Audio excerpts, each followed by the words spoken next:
Hello, hello. This is Dr. Ben Cisse, and this is Urban Biology. First of all, I want to send my deepest condolences to all the families of the victims of coronavirus. Okay? Now, I know that some of you today are watching this video live, and I want to thank you for watching this video live. Okay? Now, let me say this.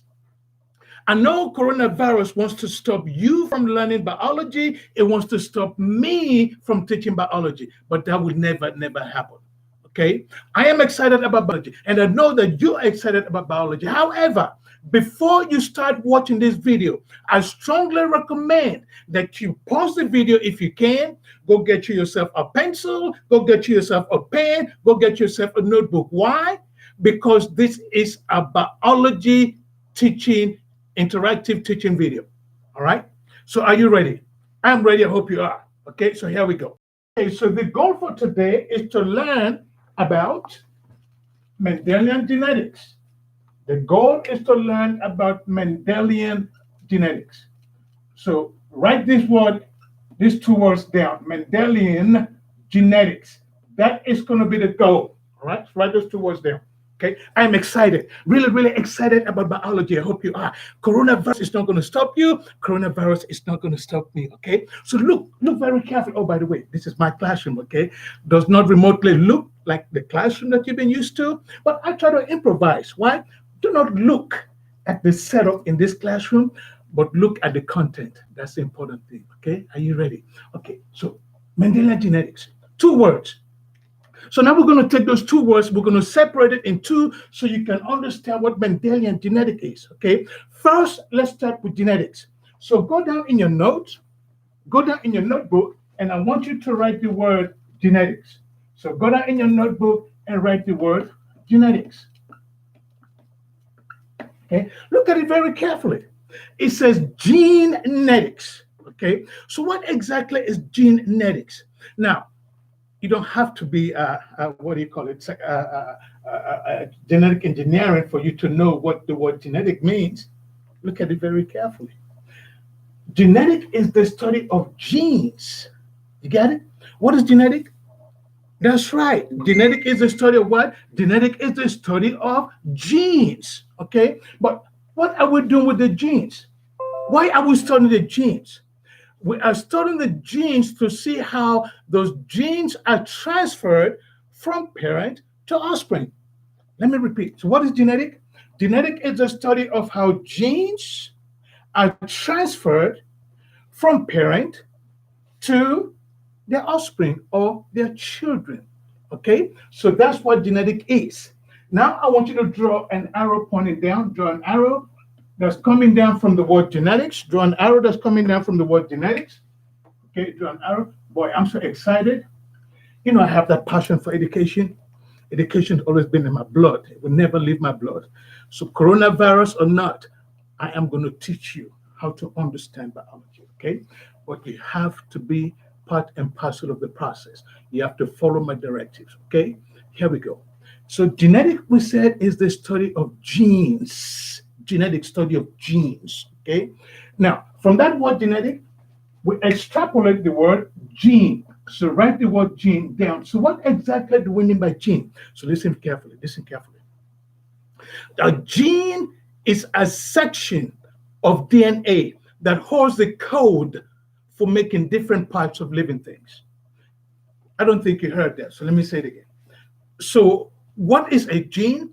A gene is a genetic code that has that information for making different parts of living things. For example, my ears. My ears were coded by genes. Okay, the genes that codes for making my ears, those same genes cannot code for making my eyes. Those same genes cannot code for making my hair. All right. So in other words, what am I saying? Every single gene has a specific job to do. They are specific. Okay. But when all the genes have finished doing their specific type of job, And all those different parts are put together, then living things are made. Okay? So now you know what genetic is and you know what gene is. Let's go to the other section or the other word of what this goal was about. Remember what the goal was about? The goal is to learn about what? Mendelian genetics. Okay? So now, I'll just give you just a brief synopsis of what genetic is. I will come back to it later on, but for right now, let's go to Mendelian.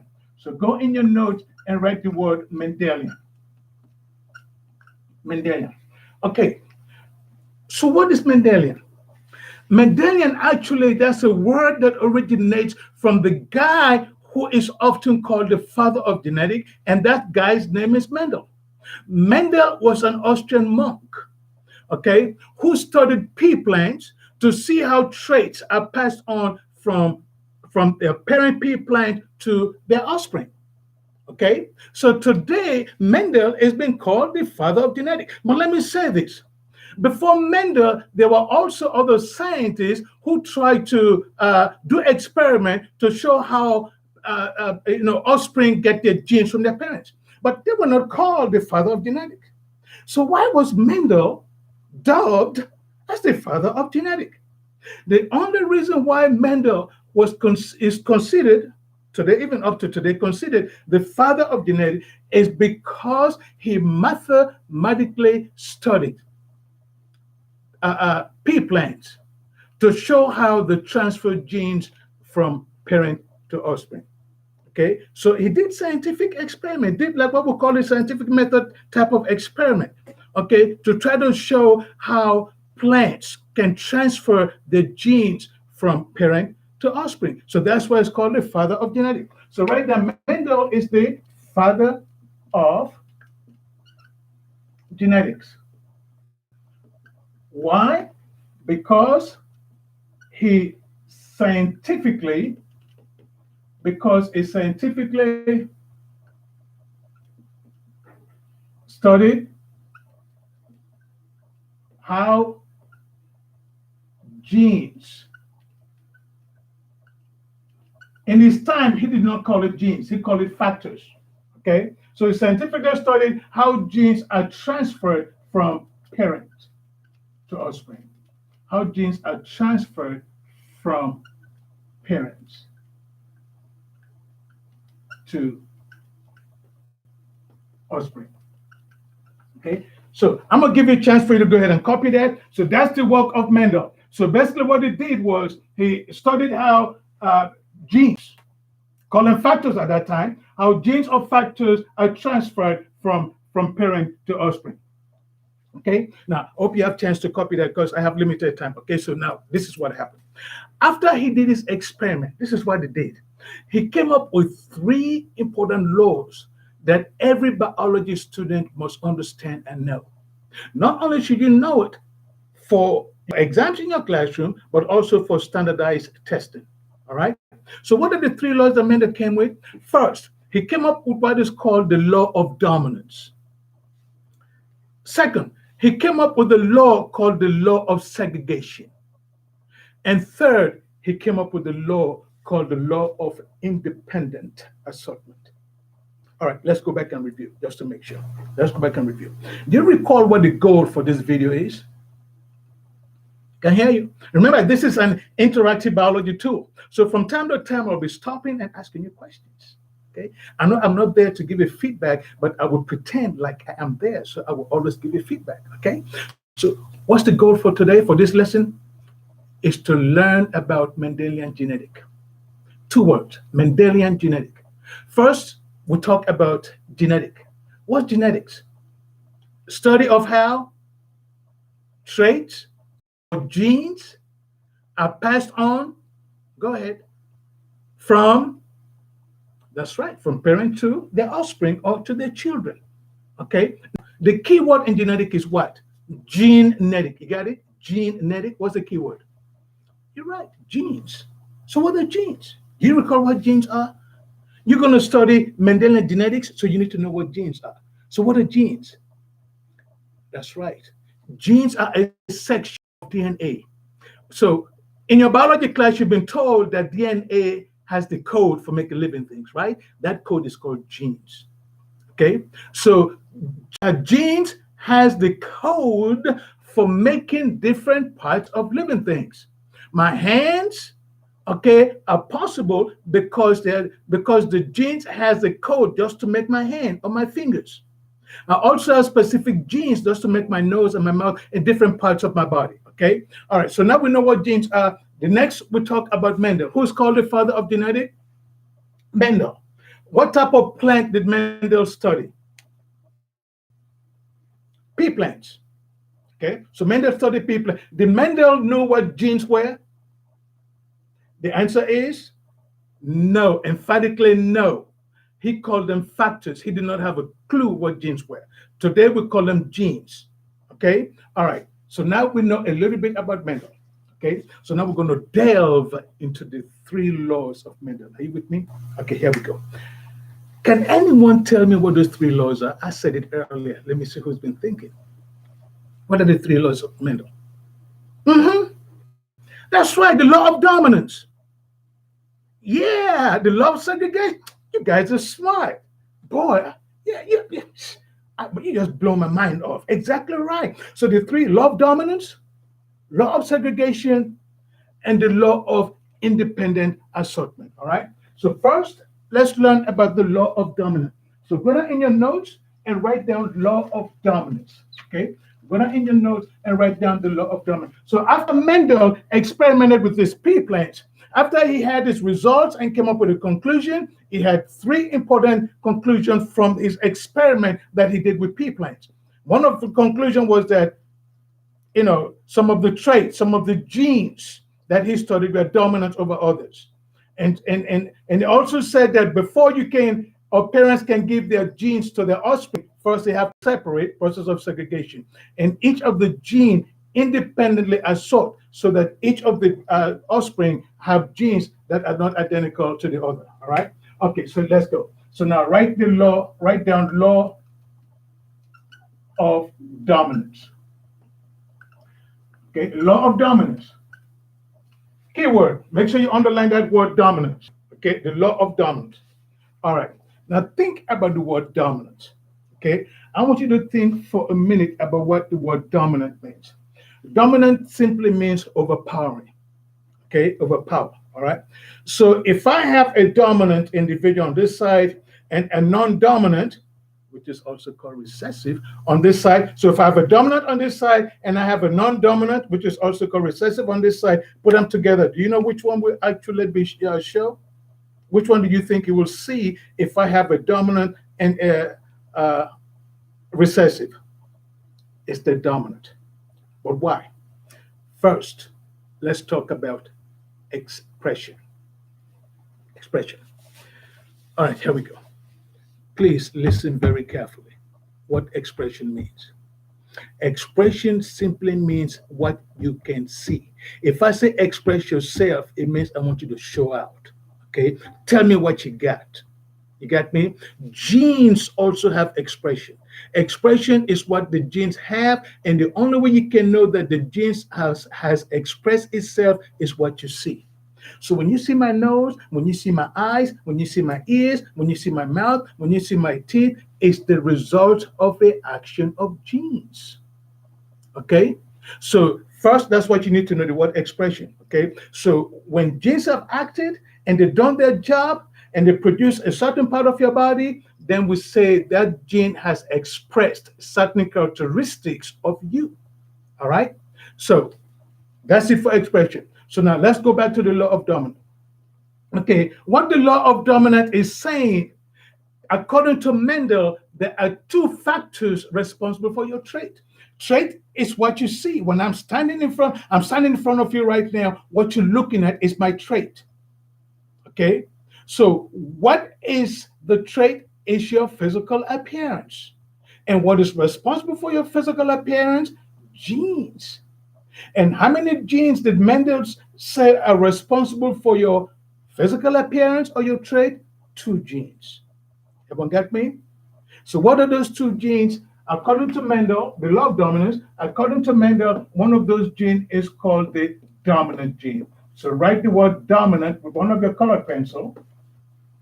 Write the word dominant gene. Okay, write the word dominant gene. Okay, all right. So what exactly is dominant gene? Okay, are you ready?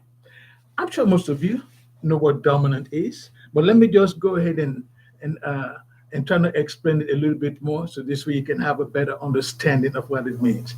The dominant gene is the gene that will prevent the recessive gene from expressing. Remember, I just explained the word express. Expressing means what you can see. So if I have a dominant gene and have a recessive gene, the recessive gene is hidden. It cannot be expressed. You cannot see it. Why? Because the dominant gene is there, it's present. All right. So what is a dominant gene? This is a gene. This is a gene that can prevent the recessive from expressing. So this is a gene that can prevent the recessive gene from expressing. In other words, it's going to prevent the recessive gene from showing. Okay? And I'm going to give you examples later so we can understand exactly what this entails. Okay? But for right now, write that down. The dominant gene is a gene that can prevent the recessive gene from expressing. Okay? It can prevent the recessive gene from expressing. So, I hope everyone had a chance to copy that. Okay, now so we know what the dominant gene can do. That's why it's called dominant. You know, when they say you're dominating, it means more powerful. Everybody, I guess, is looking up to you. Right now, basketball, I guess it's a debate, but some of you probably say LeBron James is the dominant basketball player right now. Some may have question about that, but that's a whole different story, okay? All right, here we go, here we go. So, dominant gene. The opposite of that, I call it opposite so you can understand it better. Okay. If it's not dominant, it will be recessive. If it's not recessive, it will be dominant. Okay. So now I want you to go down and I want you to write the word recessive. Okay. Write the word recessive in. Now remember, Mendel said there are two factors or two genes responsible for your trait. One of those factors or genes is called dominant, and the other factor is called recessive. So you have the recessive gene. So you have the dominant gene, and then you have the recessive gene. So what's the recessive gene? This is the gene that is hidden. Okay? In other words, it's masked. Okay, not that completely disappears. It's still there, but it's masked. Okay, it cannot be seen. All right?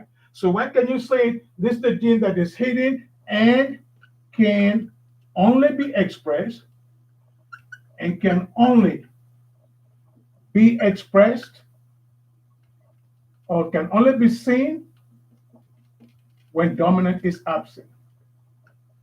Okay, can only be seen when dominant is absent. So can only be seen when the dominant is absent. Okay, now remember what I said earlier. According to Mendel, how many factors do you need? Two. Most of you should know why two factors. One factor came from that's right, your mother, and the other factor came from your father. So according to Mendel, now he was not completely right, and we're going to talk about this in another video. But as far as Mendelian genetic is concerned, Mendel is saying there are two factors responsible for your trait. One of those factors came from your mom, another factor came from your dad. So there's always going to be two. All right.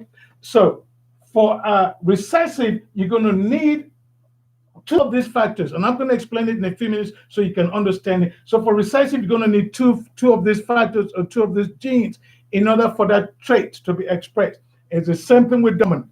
But how are they expressed? Okay, so let's go down one line. Let's go down one line in your notes and write this down. Okay, write it down. All right, this is critical. This is critical. We're going to be doing some genetic problems, maybe in this video, maybe in another video. But for right now, I want you to pay attention. So let's see how dominant is expressed. So let's write the word dominant. Write the word dominant, okay? Okay, rule number one. In order for you to solve a genetic problem, rule number one says that first the dominant gene must be written as a capital letter. All right. The dominant gene is written as a capital letter. Okay. For whatever trait you're going to try to study, the dominant gene must be written as a capital letter. All right. And two, rule number two. Okay. So it can be the dominant gene can be dominant gene needs, and this is very critical, needs only one gene to be expressed. The dominant gene only needs the dominant gene needs only one gene to be expressed.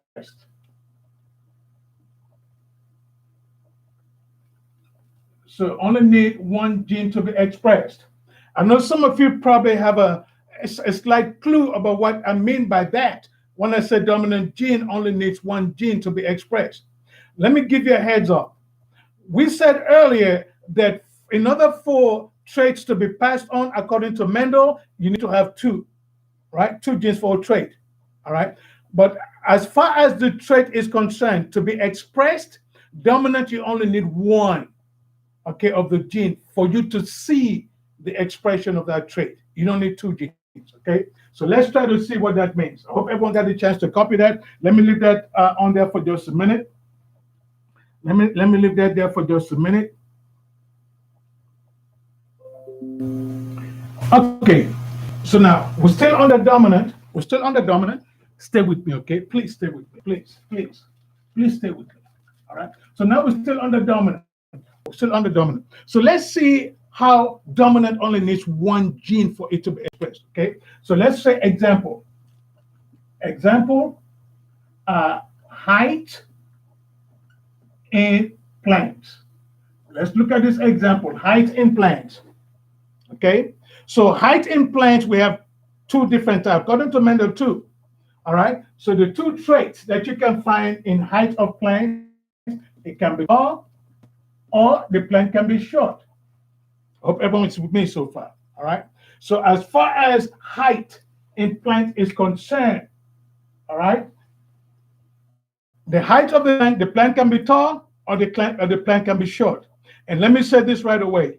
According to Mendel, you don't have a medium height. So either you are tall or you are short, no medium height. So just try to remember that. Okay. So how do we write the letters again for dominant? Exactly right, capital letter. Okay. So in this case, I'm going to say if it's capital T, then it is tall. If it's lowercase t, then it is short. Now, please stay with me, all right? So if it's capital T, it means it's tall. If it's lowercase t, it means it's short. But how many genes do you get from your parents, according to Mendel? You got it, two, okay? So here will be the combination. So what would be the combination that you can possibly get from your parent? You can possibly get capital T, that's one option. Or you can get capital T, lowercase t, that's another option. Or you can have lowercase t, lowercase t. So those are the three options you can possibly get from your mom and from your dad, depending on what type of genes they are carrying.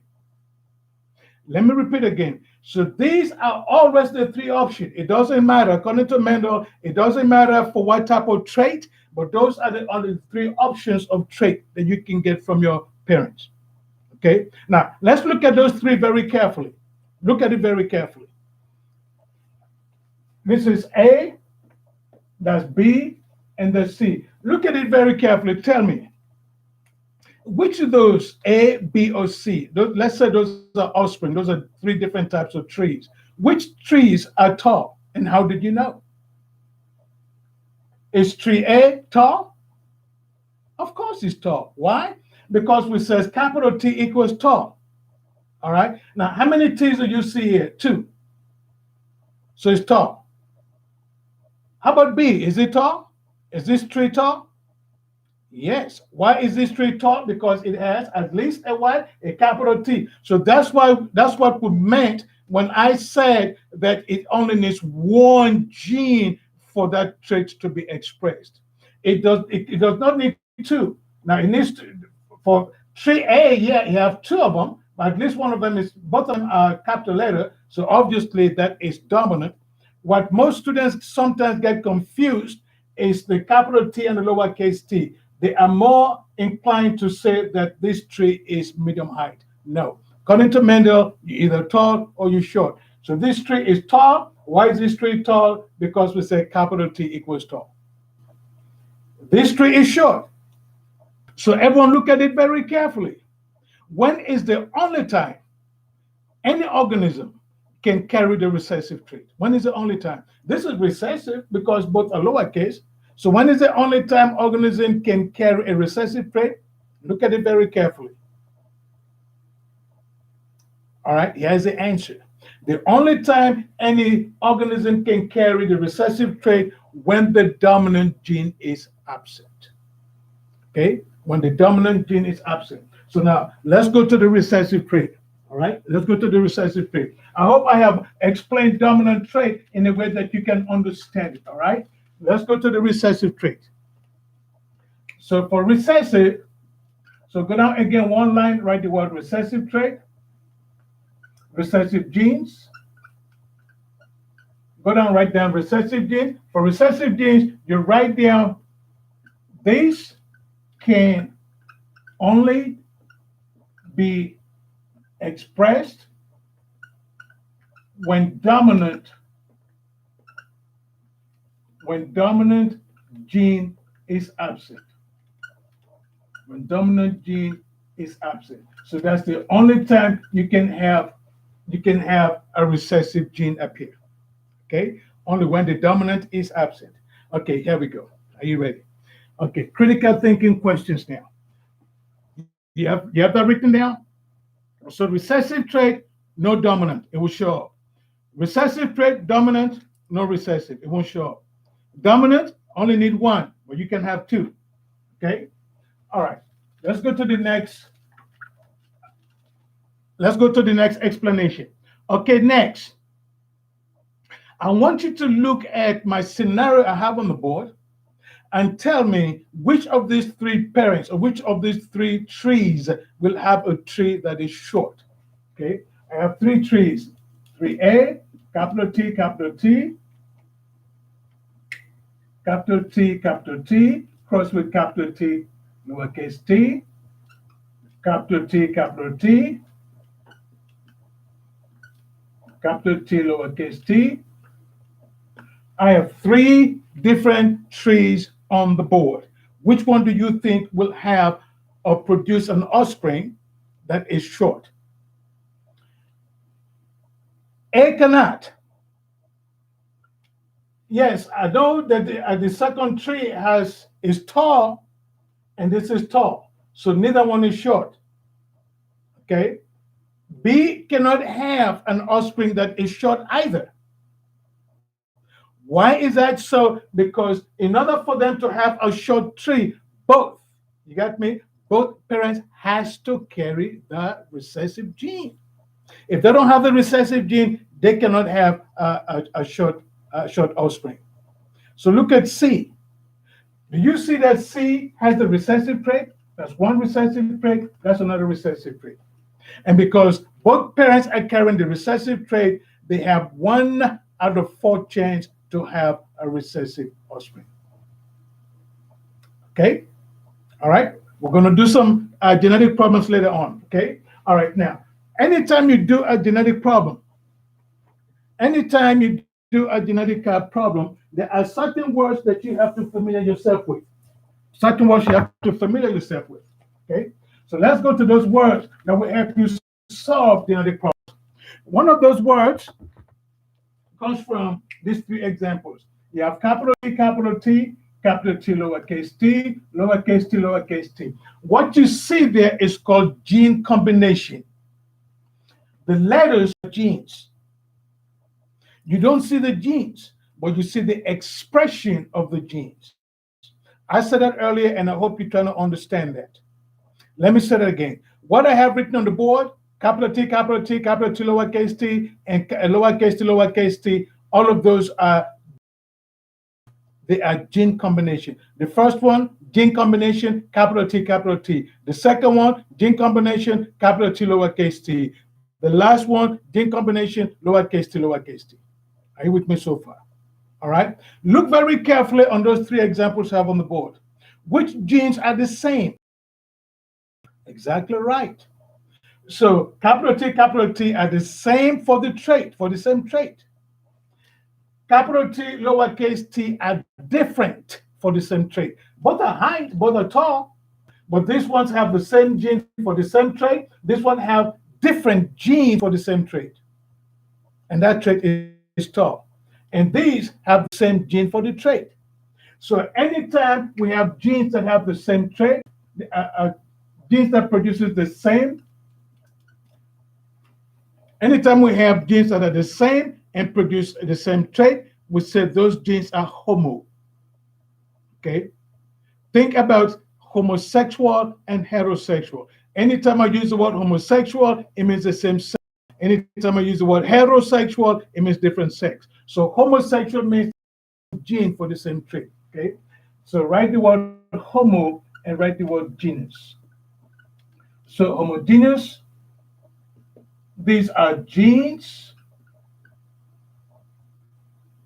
same genes for the same trait. Write the word same genes in front of the word genes. Same genes for the same trait. How do we know they're the same genes? Because the word homo. Notice how I've written the word homo is capitalized. So this way you can understand it better. And what's the opposite of homo? Hetero. Exactly right. So you write the word hetero. So what's hetero? Heterogeneous.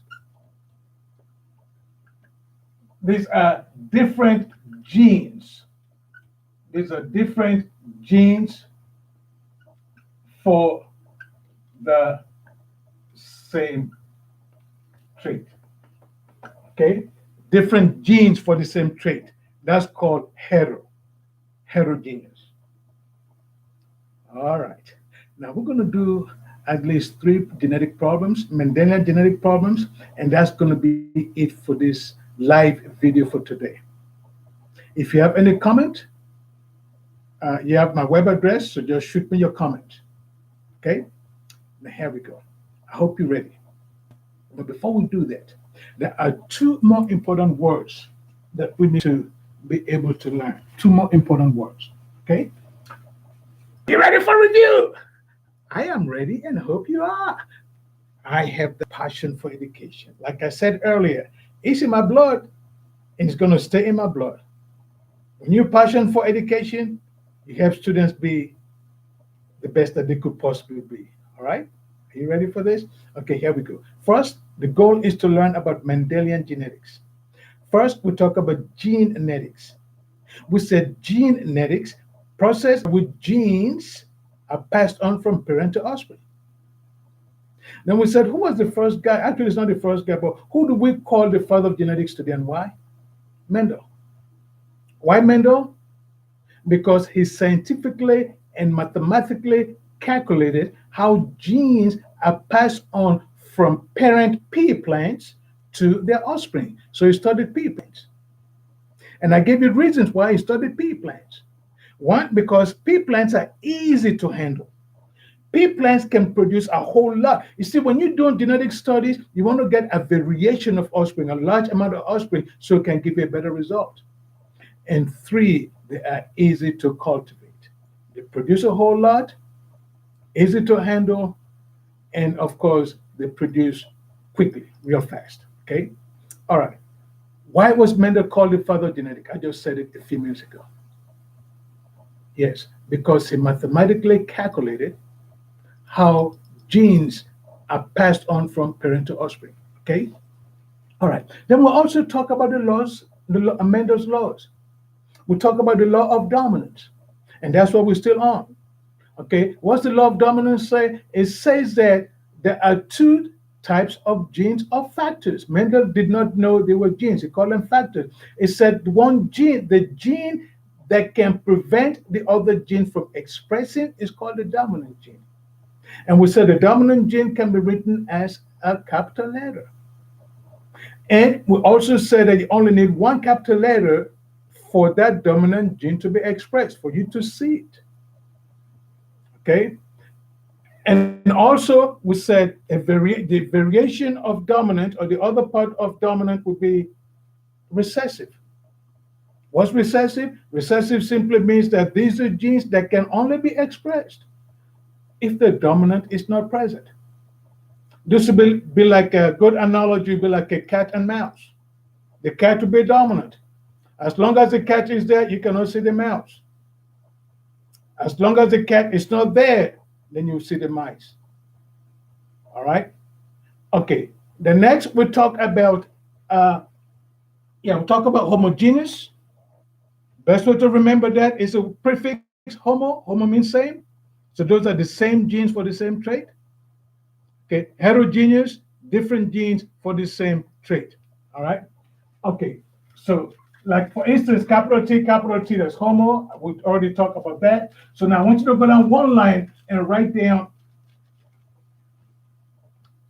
phenotype. Write the word phenotype, phenotype, phenotype. And I'm going to make about 3 or 4 lines down, depending how big you write, and write the word genotype. Write down genotype. Underline the word gene. So when you look at those two words, the one that's easy for you to understand is the word that says genotype. Okay? So what exactly is genotype? Well, if you look at it very carefully, the word gene. So genotype is every single gene in living things. For instance, my genotype is every single gene that I have. The gene responsible for my eye, my nose, my skin, my hair, my toe, my toenails, different parts of my body. Every single gene that's responsible for producing different parts of my body is called genotype. All right. So right now, genotype, this is all the collection of genes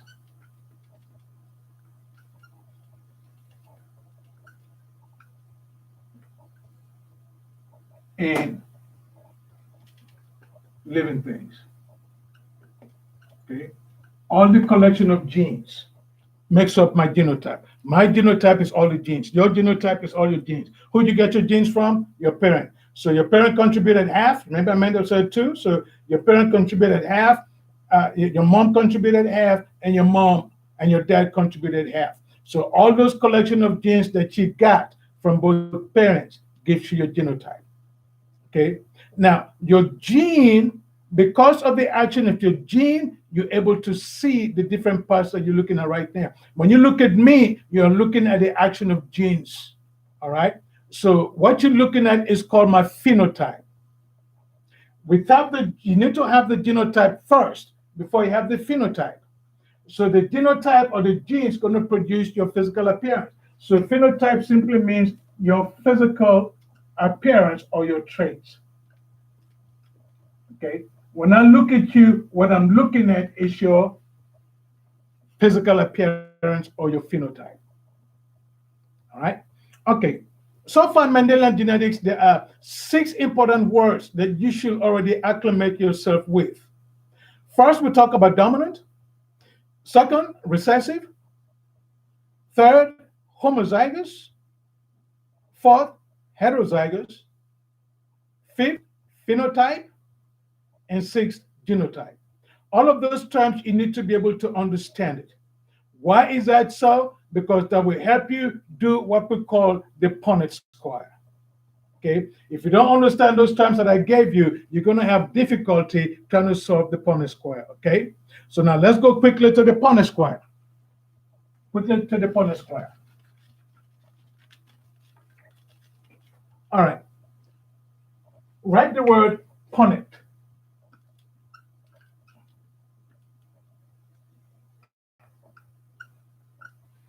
Write the word Punnett square. Okay, write the word Punnett square. All right. So what's the Punnett square? Well, Punnett is actually a name for the guy who invented this method of trying to determine or trying to more or less guess the type of traits that we passed on from parent to offspring. So his name was Ponnet, and he has square because the grid that we're going to be making has squares in it. All right. So Punnett square is a way to try to interpret and the phenotype of offspring. Are you ready? Let me see if most of you understand what we've been talking about today. All right. So here we go. Here's the scenario. So we'll write down that I'm going to simplify. Write down hetero person, hetero tall, cross with hetero tall.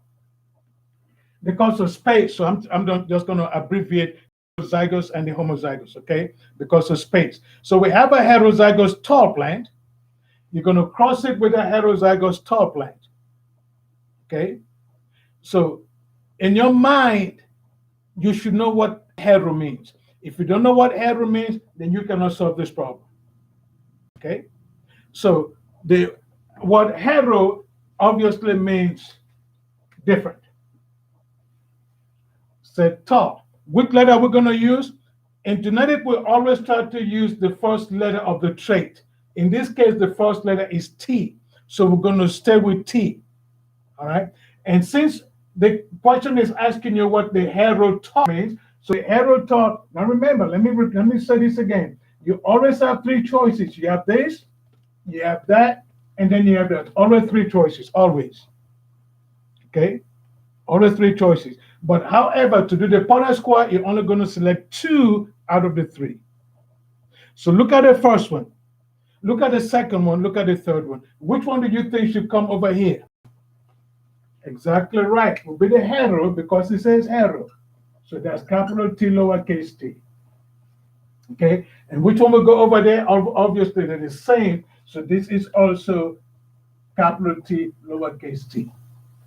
Okay. All right. Now, look at it very carefully. We said earlier that we're going to be drawing squares, boxes that are in squares.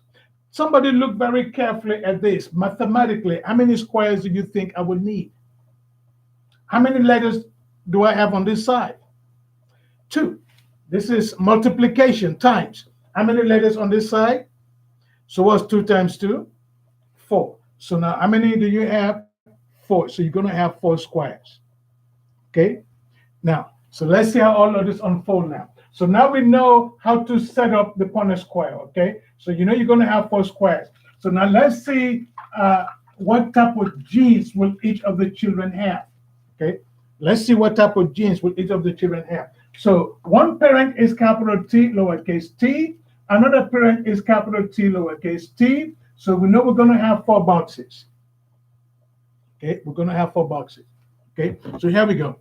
So I'm going to skip, you do the same thing, skip 2 or 3 lines, go to the 3rd line, and then you're going to draw your Punnett square. So this is the box. This is the grid that you're going to draw. So you have 4. How come you have 4? Because 2 times 2 is 4. So you're going to have 4 grid.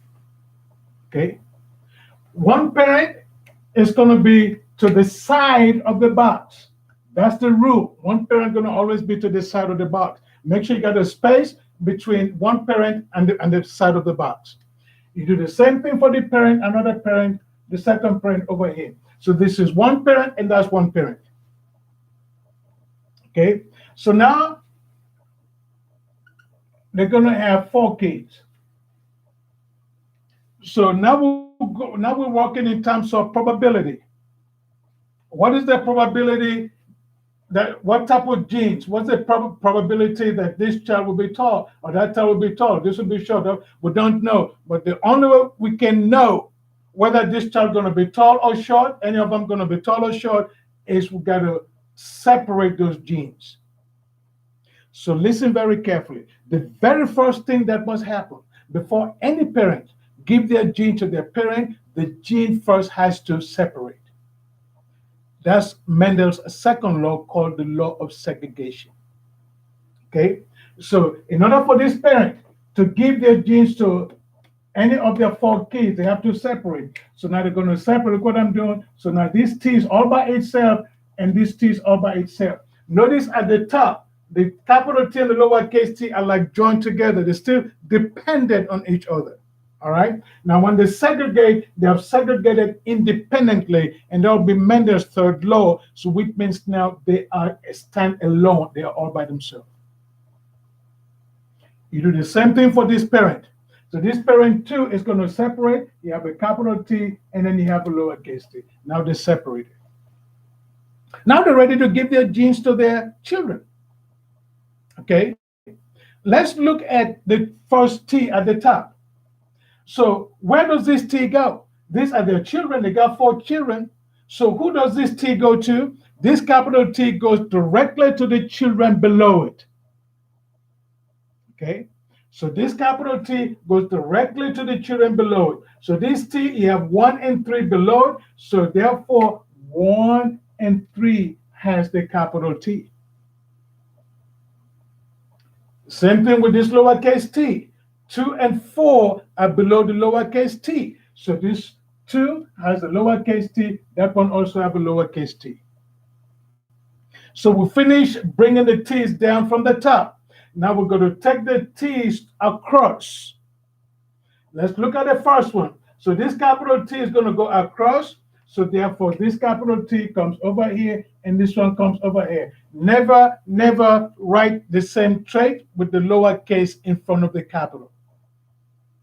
The capital is always in front if it's the same trait.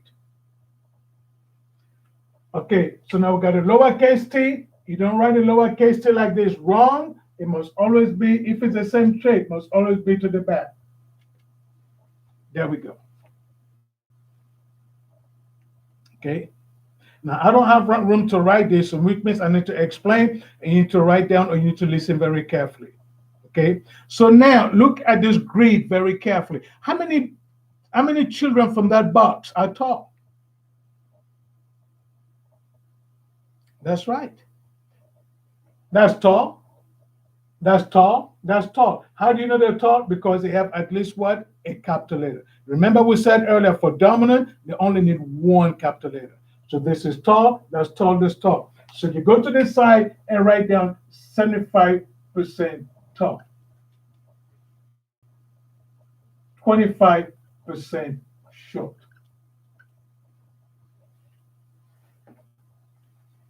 Okay? Now, we're talking in terms of percent. Now, if I ask for a ratio, you will say there are 3, 1, 2, 3, and 1. So 3 to 1, that's the ratio. 3 are tall and 1 is short. So that's the ratio. Okay? All right, now here's a critical thinking. What is the genotypic ratio for this box? What is the genotypic ratio? In other words, let me give you a hint. Genotypic ratio means what are the letter combination for each child? What are the 2 letters that each child has? That's the genotypic combination or the genotypic ratio. So for this child right here, number 1, it has capital T, capital T. So you write 1 capital T. 3 and 2 and 3 both are the same. You see that? Capital T, lowercase t, capital T, lowercase t. So write capital T, lowercase t. And 4 has only 1. So this is the genotype. That's the genotype. What we did to the side over here, that's the phenotype. What you can actually see. Right? Okay, we're going to do one more problem. So this time, we're going to have a hetero parent, a hetero brown parent with a blue parent. So capital B equals brown, lowercase b equals blue. So we have brown, hetero, crossed with blue. So we have a hetero brown parent, you cross with blue. If it's brown, anyone remember the 3 options? So the 3 options would be B, B, B, B, B, B. Those are the 3 options. So from that 3, you have to select 1 for each parent. So if this parent is brown hetero, would I use that? No, so that's out.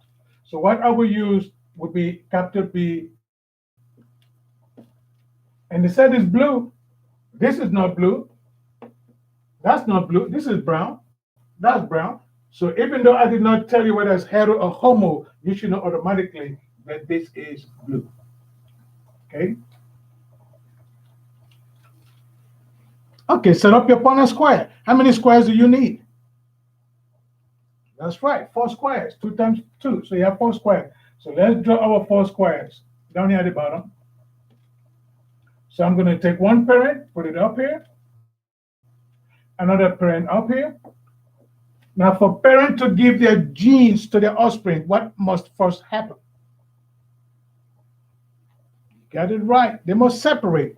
Process called segregation. So capital B, separate all by itself. Now they're separated, not together anymore. So this also separate, and this also separate. Okay, that separation is actually done by a process called meiosis, which I'm sure some of you probably remember. All right. So now one of them is the egg cell, the other one is the sperm cell. When the egg and the sperm come back together, they form kids. All right. So this is child 1, child 2, child 3, child 4. All right. This first one, you have capital B, lowercase b. So this b is going all the way down, straight down, all the way down. This lowercase b is going straight down. And to the side, they're going all the way across, all the way across, all the way across. Okay. What's the genotypic ratio? The gene. What's the gene ratio? Gene. Genotype. 1, 2. So you got 2, capital B, lowercase b. You have 2. You can say 1 to 1 or 2 to 2. That's correct. And what's the phenotypic ratio? Is the physical appearance. How do they appear to you? You cannot see genes. Don't forget that. You can't see genes, but you can see the physical appearance. So this person has brown, that person is brown, this person is blue, that person is blue. So the correct answer again is 2 brown, 2 blue. Okay? All right. That's all for today. If you have any questions, you shoot me an email.